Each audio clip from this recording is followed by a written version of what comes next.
May panibagong development umano sa isyong kinasasangkutan ni na OG Diaz at Kim Chiu.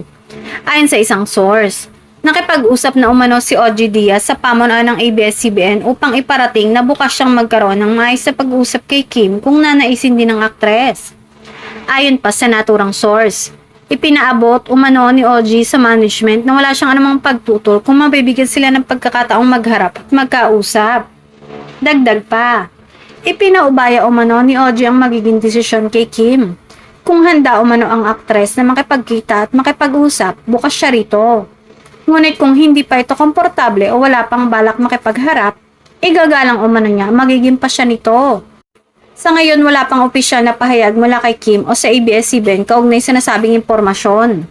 Dahil dito, hinihintay pa rin ng publiko kung magkakaroon nga ba ng pagkakataon ng dalawa na magkaroon ng personal na pag-uusap.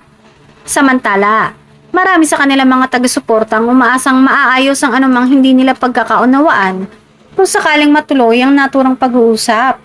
Mas makabubuti umanong malinawan ng lahat sa pamamagitan ng mahinahon at pribadong pag-uusap kaysa sa patuloy na espekulasyon. Habang wala pang opisyal na kumpirmasyon mula sa magkabilang panig, nananatiling usap-usapan sa social media ang posibilidad ng kanilang paghaharap. Marami ngayon ang naghihintay kung magkakaroon ng bagong pahayag mula kina OG at Kim sa mga susunod na araw.